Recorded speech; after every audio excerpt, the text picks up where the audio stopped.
Assalamualaikum warahmatullahi wabarakatuh. Alhamdulillahirabbil alamin. Wassalatu wassalamu ala asrofil anbiya'i wal mursalin wa ala alihi wa ashabihi asma'in. Amma ba'du. Ibu-ibu yang dirahmati Allah Subhanahu wa taala, sebelumnya mari kita awali kajian kita pada pagi hari ini dengan bersama membaca basmalah. Bismillahirrahmanirrahim. Kita niatkan pertemuan kita pada pagi hari ini hanya untuk mencari ridha Allah Subhanahu wa taala, hanya untuk mendapatkan surga Allah Subhanahu wa taala. Karena kata Rasulullah, salah satu dari tempat yang paling indah di dunia ini adalah taman-taman surga. Salah satu taman surga itu adalah majelis ilmu. Salawat dan salam semoga senantiasa tercurahkan kepada junjungan kita Nabi Muhammad SAW, kepada keluarganya, kepada sahabatnya, dan mudah-mudahan kita sekalian selalu istiqomah di dalam mengikuti dan menjalankan sunnah-sunnah Nabi kita SAW. Kita masih membahas tentang etika makan, ya, adab-adab di dalam kita makan. Ya, ini sudah pertemuan yang ketiga ya kita bahas ya. Kita pada jadi ini kitab Riyadhus Shalihin ya. Jadi kita belajar hadis-hadis dalam kitab ini ya. Banyak sekali hadis dan kita sampai pada bab 107, perintah untuk makan dari bagian pinggir nampan dan larangan makan dari bagian tengahnya. Ya. Jadi hal ini berdasarkan dengan hadis Rasulullah SAW atau sabda Rasulullah SAW, wa kullu mimma yalik, dan santaplah makanan yang ada di dekatmu. Kita bacakan hadis ke 748.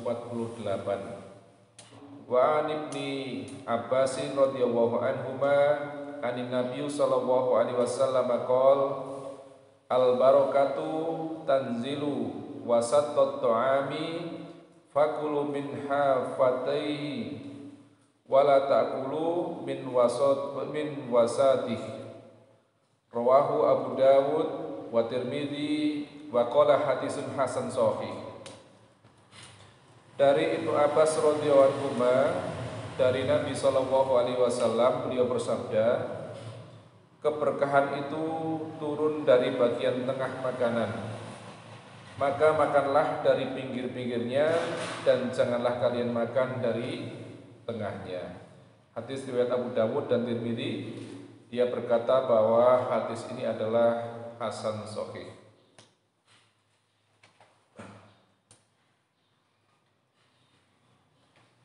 Kemudian hadis ke 749, saya bacakan artinya.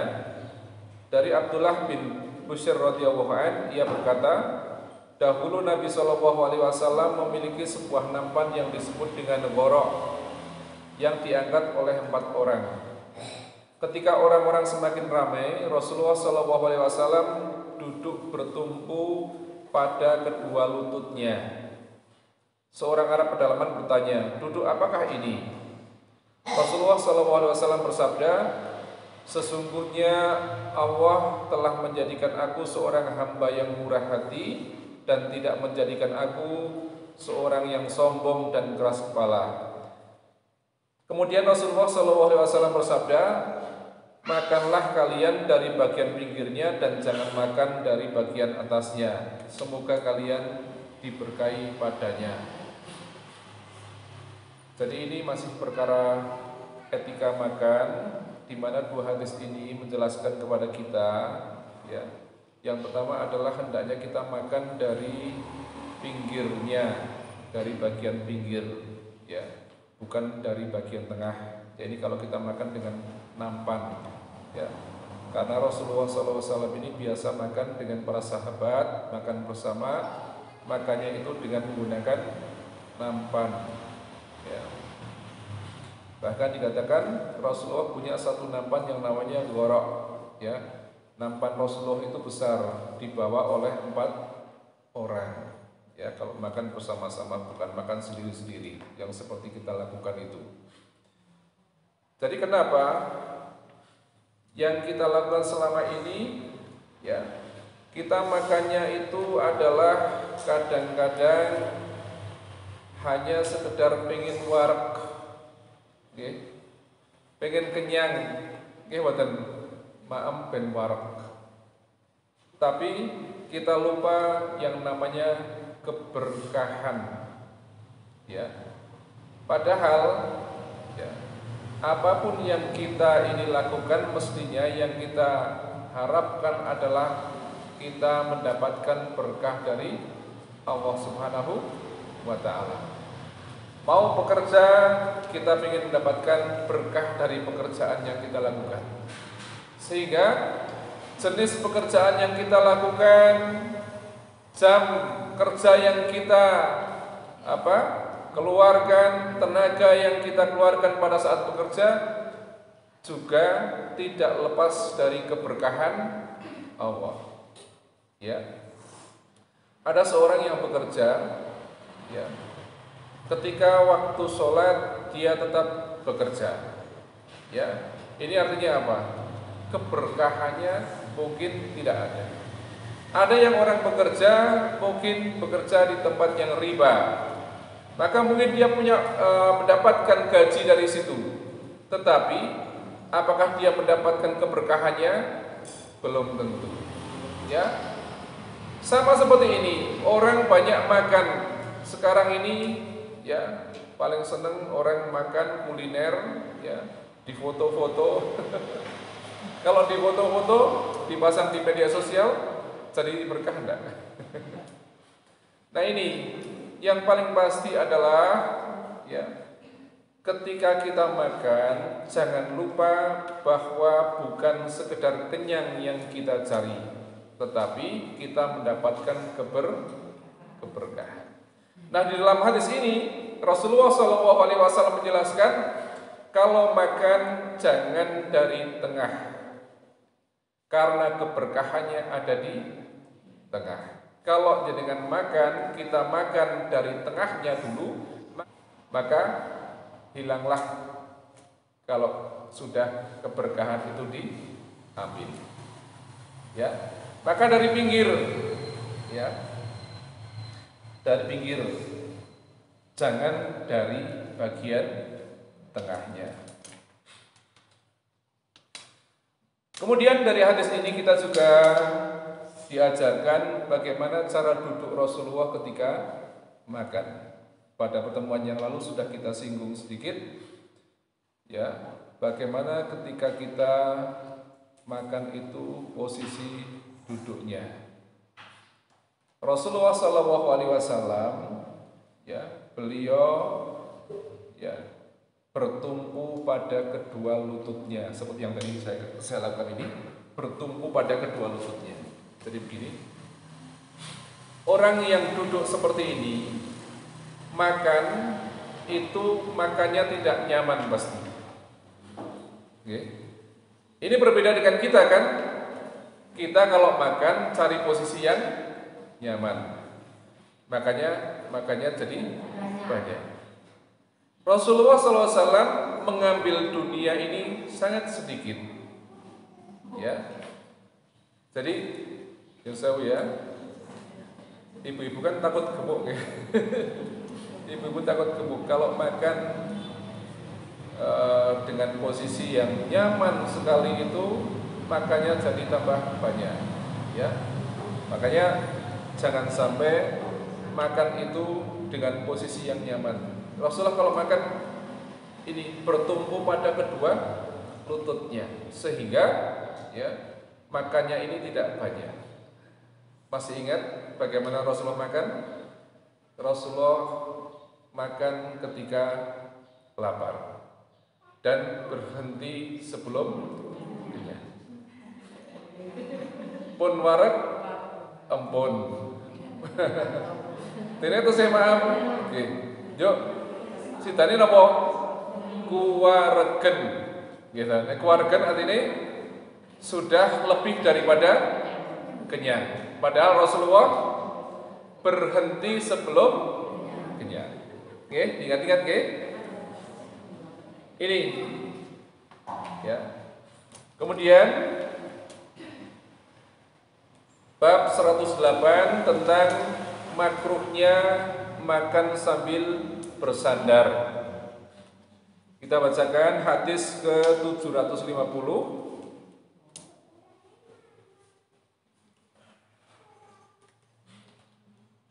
An Abi Juhaifata Wahb bin Abdillah radhiyallahu an qala Rasulullah sallallahu alaihi wasallam la akulu muttaqi'a rawahul Bukhari.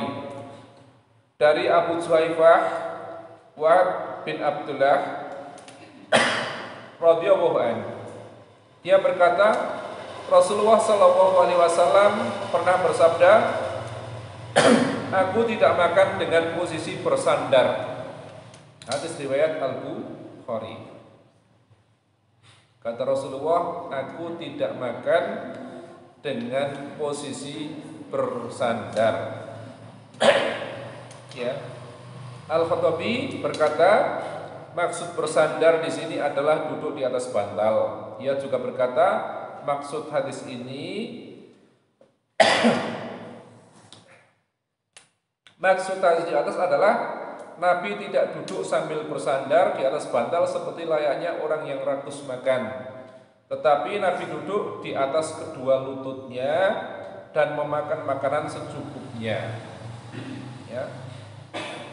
Kemudian hadis ke-751, wa an Anas radhiyallahu an qol ra'aitu Rasulullah sallallahu alaihi wasallam jalisan muqniyan ya'kulu tamron, rawahu Muslim. Dan dari Anas radhiyallahu an dia berkata, aku pernah melihat Rasulullah sallallahu alaihi wasallam duduk bertinggung sambil makan kurma. Duduk bertinggung itu maksudnya gini, mungkin timpuh itu dari bahasa bertinggung, timpuh tinggung. Timpuh yang tadi saya lakukan itu. Jadi bertumpu pada kedua apa?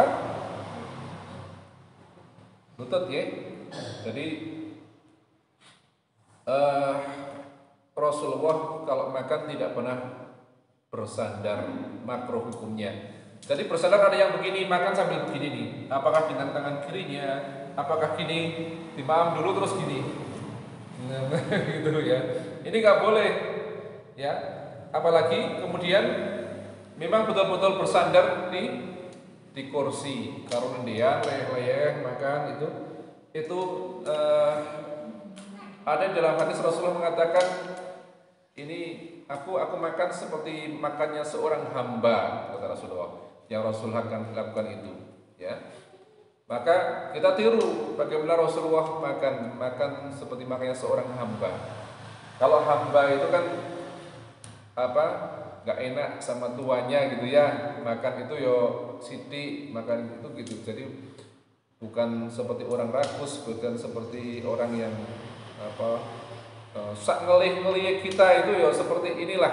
Karena makan itu atau kita makan sesuatu itu kan fungsinya untuk menegakkan menegakkan punggung ini aja. Jadi bukan kemudian sampai kepada kata kuargen, ya.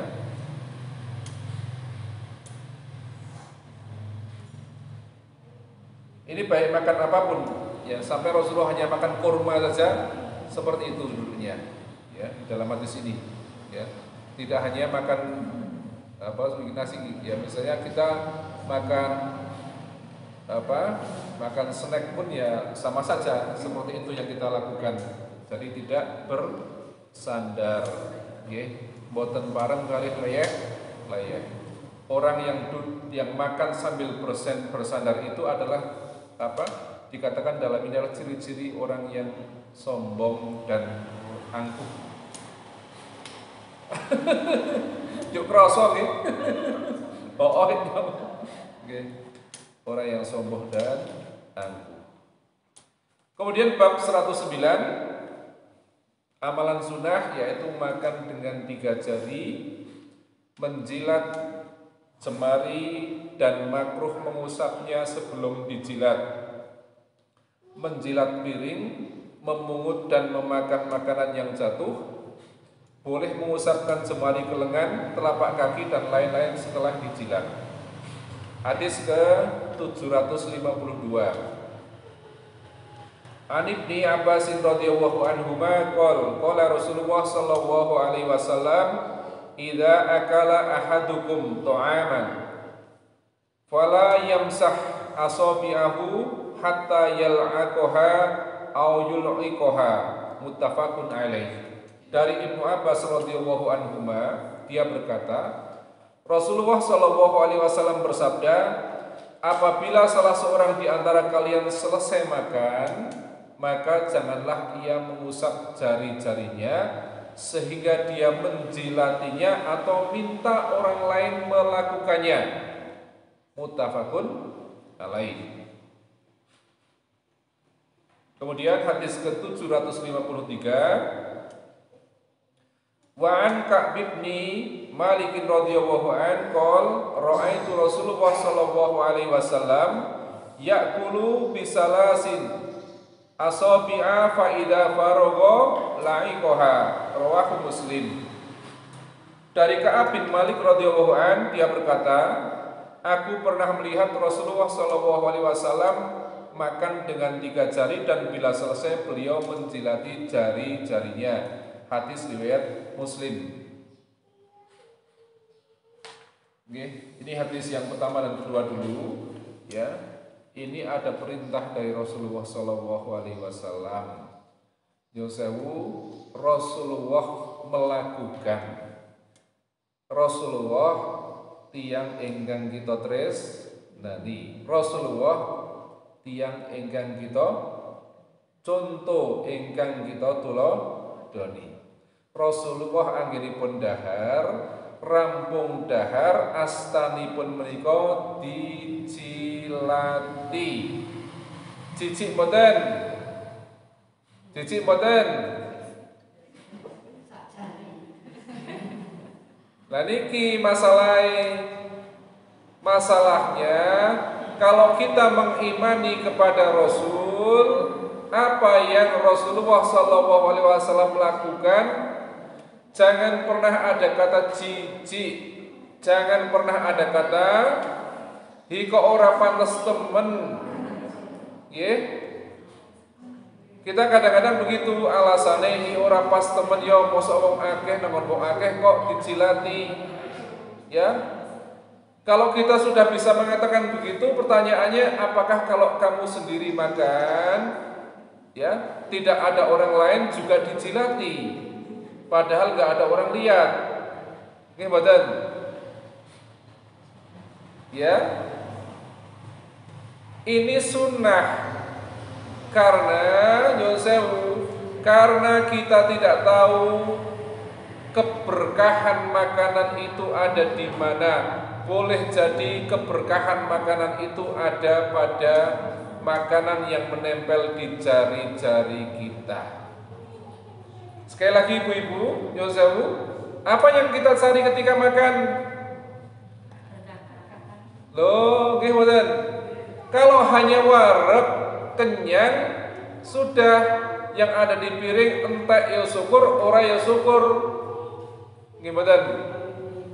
Tapi keberkahan tidak pernah kita pikir bahwa makan itu yang kita cari juga adalah keberkahan, ya.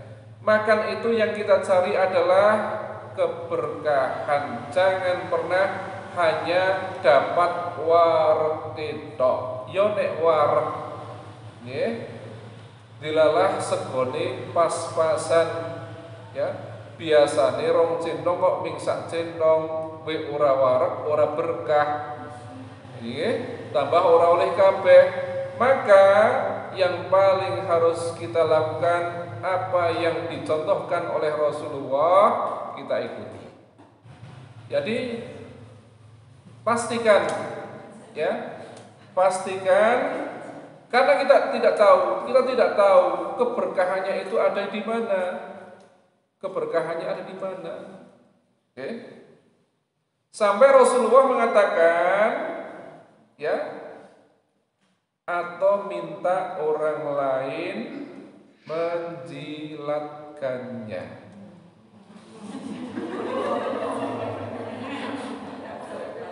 Oke, tentu ini misalnya Bu Aris kek dahar orang yuk, oke, Bu Yusuf gitu, silati kan enggak, itu kalau suami istri, kan suami ya nyapu dijilake, istri saya mesti gelem. Coba kalau jangan pikir, jangan punya anak kecil, kemudian ya, jangan cici enggak punya anak kecil, putrane jenengan ada apa? Ada sisa makanan jenengan menjilati cici enggak kan? Enggak. Seperti itulah kalau ada rasa kasih sayang terhadap suami atau istri, maka ya disinilah timbul rasa kasih sayang. Ini kudu ngerti. Suami-suami jenengan sudah diberitahu, jangan ujuk-ujuk nanti jangan pulang Pak. Opo meneh gitu kan? Ya. Jadi jangan mengusap sebelum menjilati, ya. Jadi jangan diusap. Jadi kan kita pakai tisu, pakai biji itu, jangan diusap dulu sebelum dijilati, ya. Atau minta orang lain melakukannya. Orang lain itu bukan kemudian setiap orang tadi ya, suami istri atau ya anak cilik bisa ya. Paham nggih? Mau melaksanakan? Kalau dalam penelitian itu bahkan katanya ada enzim-enzim yang berguna itu, ya. Jadi nggak usah malu, ya. Kadang-kadang kita malu pas ada banyak orang, apa meneh kok sampai melaksanakan sunnah yang seperti itu. Wong yang wajib saja ora enak yo nyuruh salat urung salat zuhur, tapi ki acara koyo ngene yo ora penak. Ya kan, kadang-kadang kita nggak enak pada manusia, tapi kita melanggar nggak enaknya sama Allah, ya. Jadi ini adalah sunnah, ya. Kemudian di dalam hadis kedua juga Rasulullah mengatakan menjilati jari-jari ketika selesai dari makan. Kemudian hadis ke-754, wa an Jabir radhiyallahu anna Rasulullah sallallahu alaihi wasallam amara bilaqil asabi was-saffat wa qala innakum la tadruna fi ayyati ta'amikumul barakah, rawahu Muslim. Dari Jabir radhiyallahu bahwasanya Rasulullah Shallallahu Alaihi Wasallam pernah memerintahkan untuk menjilati jemari dan piring. Lalu beliau bersabda, kalian tidak tahu di sebelah mana dari makanan kalian itu keberkahan berada. Hadis riwayat Muslim. Sekali lagi nggih, niki mboten ming jari-jari ning napa? Piring. Ibu yang sewu, ini kata Rasulullah begini, ya, Islam itu awalnya asing dan akan kembali menjadi asing. Kenapa Bu? dengan melihat ini aneh. Ya kan? Dulu sama generasi awal mosok sih jarine dilati, piringnya dijilati, asing dulu. Tetapi ketika Rasulullah merintahkan sahabat sami'na wa ata'na, kita sekarang gitu kan? Nah, ayo kita laksanakan, kita lakukan, ya. Setidak-tidaknya nyuwun sewu ibu-ibu jangan pernah meninggalkan sisa makanan di piring. Nyuwun sewu, kita mulai belajar dari situ. Ya. Kita belajar mulai jangan meninggalkan sisa meskipun satu butir nasi di atas piring. Ya. Jangan pernah tinggalkan, karena boleh jadi yang satu butir nasi itu berkahnya ada di situ. Wallahu a'lam. Karena yang tahu berkah itu siapa? Allah. Yang punya berkah itu siapa? Allah. Boleh jadi kita makan hampir habis, ya kan? Sisa satu butir itu saja, yang ternyata di dalam satu butir itu ada keberkahan. Kita tidak dapatkan keberkahan itu. Ya. Jadi ya dicilati. Ya. Nek bawa sendok ya sendoknya dicilati. Ya kan? Orang umum. Ya orang umum tadi saya katakan asing. Maka jadilah kalian orang-orang asing. Pengen bantu niki jadi orang asing. Jadi orang asing. Allah pripun. Aduh, purun boten dadi tiyang asing. Nggih. Masya Allah. Kita memang seperti itu. Ya, ini hadis Rasulullah. Islam itu awalnya asing dan akan kembali asing. Ya, padahal 1500 tahun yang lalu ini sudah dilaksanakan oleh generasi terbaik. Ya, oleh generasi terbaik. Generasi yang dikatakan semoga Allah meridhoi mereka. Ya, dan kita hari ini masih mengatakan gereyo gitu. Ayo Bu, berbahagialah kita menjadi orang-orang yang asing. Kemudian saya bacakan hadis ke-755. Wa anhu anna Rasulullah sallallahu alaihi wasallam qol idza waqa'at luqmatu ahadikum falyakhudhuha falyumit ma kana biha min adan wal yakulha wala yada'ha lisaiton wala yamsah yadahu bil mindili hatta yal'aqa asabi'ahu fa innahu la yadri fi ayya ta'amihil barakah. Rawahu Muslim. Dari Jabir radhiyallahu an, ia berkata Rasulullah sallallahu alaihi wasallam bersabda, jika makanan salah seorang dari kalian jatuh, maka hendaknya dia mengambilnya. Buanglah kotoran yang menempel padanya, lalu makanlah. Jangan ia biarkan makanan itu diambil oleh setan. Dan janganlah ia membasuh tangannya dengan sapu tangan atau serbet hingga ia menjilati jari jemarinya, karena ia tidak tahu di bagian makanan yang mana terdapat berkahnya. Hadis riwayat Muslim. Ya Allah, niki ibu-ibu, Masya Allah, kalau mau jadi orang asing, terus tiang asing, itu yang jenengan mau melaksanakan dicibir nanti. Rasulullah itu dulu dakwah dibalangi watu, tuneke majnun, gila. Ini boten. Yang dicari Allah, dicari Rasulullah apa sih? Ya, ridho Allah. Nyuwun sewu ibu-ibu, Rasulullah ingkang ngendika menika, jika makanan kalian jatuh, napa? Maka hendaknya dia mengambilnya. Tesik dahar dawah. Napa kira-kira nggih? Kerupuk, nek kerupuk melayang-layang.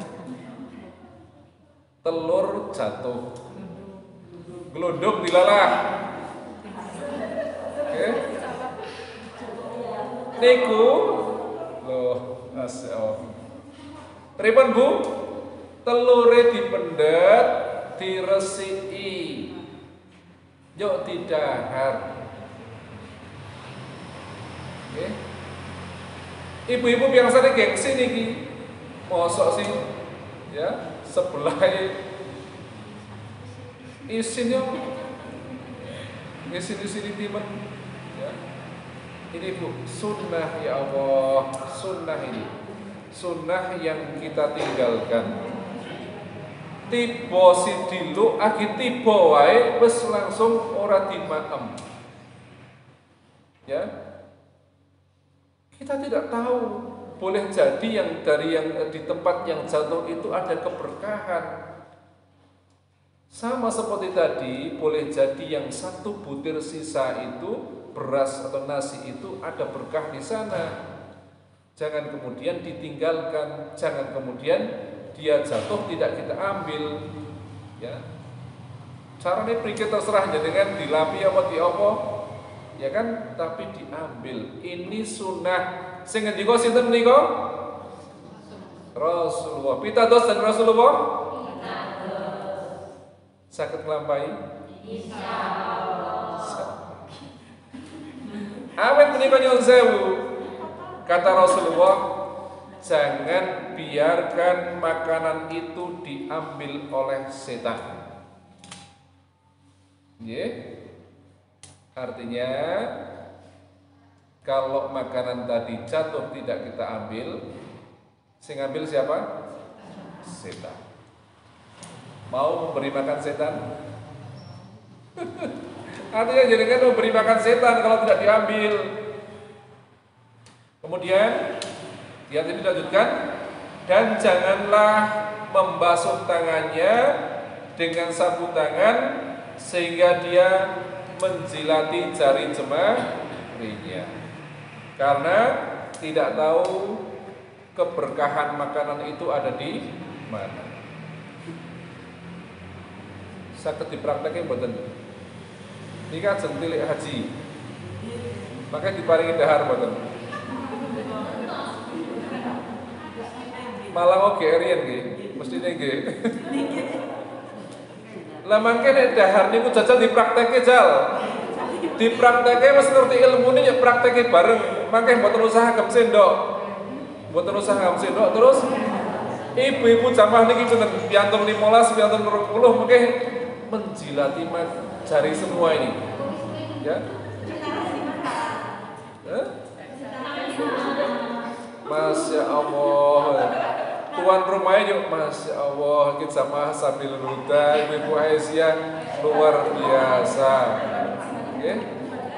Lo nek pun ngerti ilmunya bareng-bareng itu lah enak. Oke. Kemudian hadis ke 756 kita baca artinya karena panjang ya.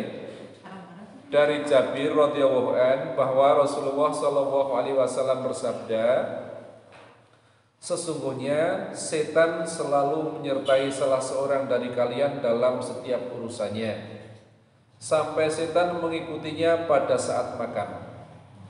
Apabila ada suapan salah seorang di antara kalian yang jatuh, maka hendaknya dia memungutnya dan membersihkan kotoran yang menempel, kemudian hendaknya dia memakan dan tidak membiarkan untuk setan. Bila ia selesai makan, maka hendaklah menjilati jemarinya, jari jemarinya, sebab ia tidak tahu dari makanan yang mana ada berkahnya. Ini sama ya. Kemudian hadis ke 757 dari Anas radhiyallahu anhu yang berkata, apabila Rasulullah sallallahu alaihi wasallam makan, beliau menjilati 3 jemarinya. Beliau bersabda, bila suapan salah seorang dari kalian jatuh, maka hendaknya ia memungut makanan itu, lalu membersihkan kotoran yang ada padanya, lalu memakannya, dan jangan membiarkan makanan itu diambil oleh setan. Beliau juga memerintahkan kami untuk membersihkan piring dan bersabda, sesungguhnya kalian tidak tahu di bagian mana makanan itu ada berkahnya. Ini masih sama ya, tentang menjilati dan mengambil makanan yang jatuh. Kemudian hadis ke-758, ini mungkin berbeda. Saya bacakan artinya. Dari Sa'id bin Al-Haris, bahwasanya dia pernah bertanya kepada Jabir radhiyallahu anhu tentang wajibnya wudu karena menyantap makanan yang dipanaskan dengan api. Jabir menjawab, tidak wajib. Pada zaman Rasulullah SAW dahulu kami tidak mendapatkan makanan seperti itu kecuali sedikit. Kalaupun kami mendapatkan makanan seperti itu, kami tidak memiliki serbet untuk mengusap tangan. Tetapi kami hanya mengusapnya ke telapak tangan, lengan dan kaki kami. Kemudian barulah kami sholat dan tidak berwudu kembali. Hadis riwayat Bukhari. Ini biasanya kita kalau makan itu dengan api. Contohnya gini Bu, apa ya? Makan sate, makan kambing guling, ya. Jadi makan makanan yang dibakar gitulah, ya.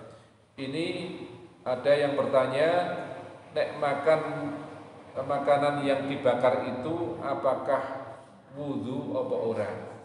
Ya, maka jawabannya tidak wajib wudu. Ya, jadi boleh kalau sudah wudu di sebelumnya, kemudian makan makanan yang dibakar itu, maka tidak usah wudu lagi. Ya. Jadi kesimpulannya ibu-ibu, kita sudah mendapatkan beberapa adab ya dari beberapa pertemuan yang kita sudah lakukan ya. Mulai dari apa Bu? Dengan tangan kanan, terus apa? Yang lebih dekat. Ya, terus? Dari yang pinggir, yang tua dahulu. Apalagi nanti yang makan yang paling tua dahulu siapa? Maksudnya ibu-ibu biasanya kan orang gelem tuh kayak gitu kok.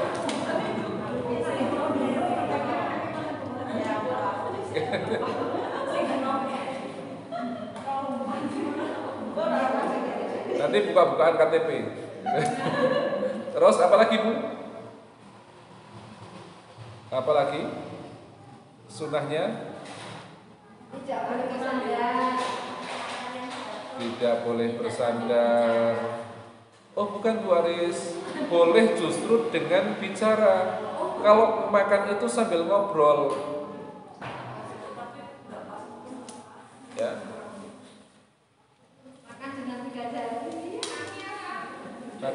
Makan dengan 3 jari itu maksudnya bukan makan nasi, Bu.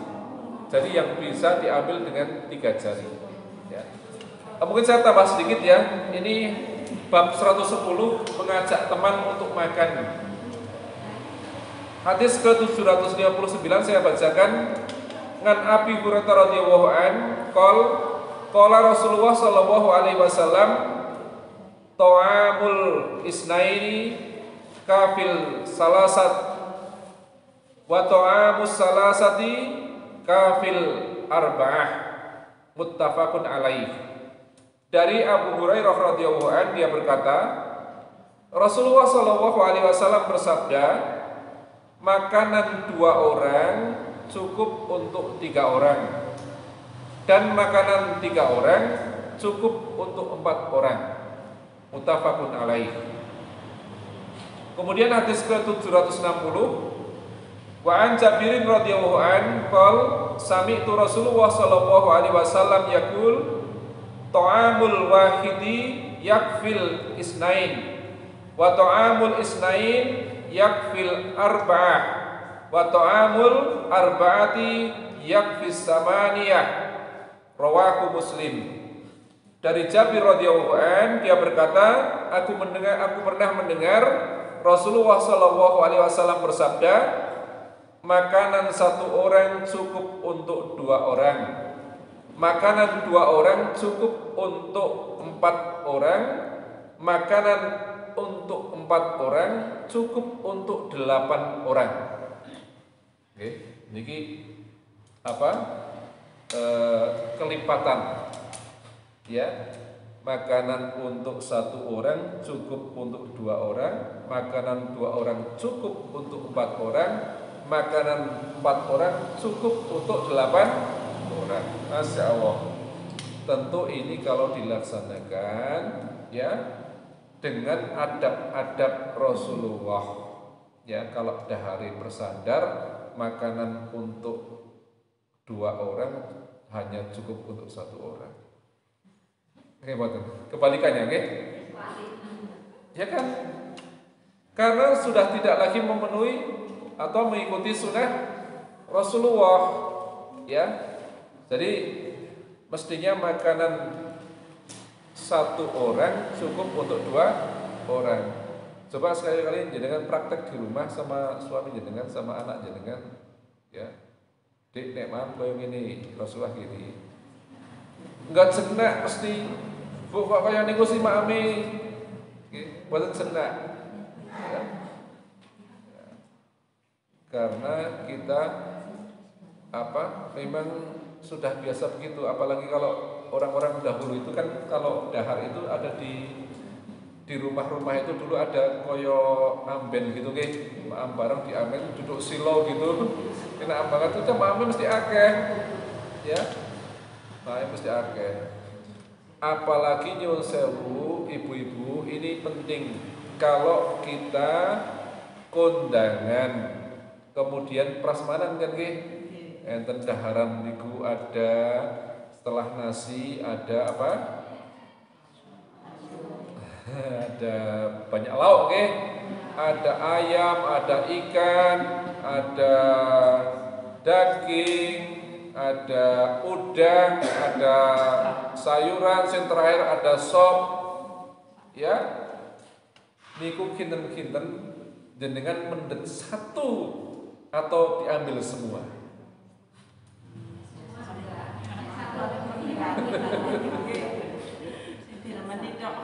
Lawang kabeh seneng kok. Dicipi kabeh. Terakhir isih sop, oke?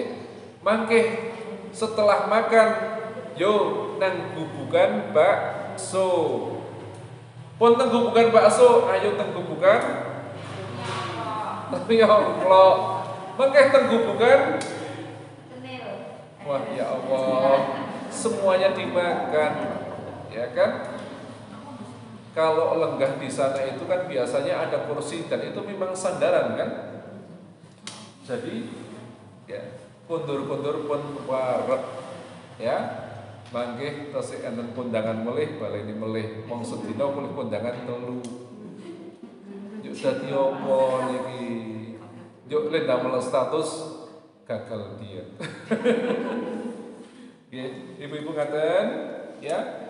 Ingat-ingat dengan hadis ini ya. Jadi jangan selalu merasa tidak cukup. Ya, jangan merasa tidak cukup. Ya, ingat-ingat dengan bahwa kita ini adalah lebih senang menjadi seperti orang asing yang kita bisa melaksanakan sunnah-sunnah Rasulullah Sallallahu Alaihi Wasallam. Kita akhiri, mungkin panjenengan hari ini ada acara nggih.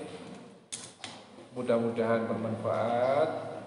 Yang paling penting kita tahu ilmunya dan kita bisa melaksanakan apa yang menjadi sunnah-sunnah Rasulullah Sallallahu Alaihi Wasallam. Kita akhiri dengan doa kafaratul majlis. Subhanakallahumma wa bihamdika asyhadu an la ilaha illa anta astaghfiruka wa atubu ilaik. Wassalamualaikum warahmatullahi wabarakatuh.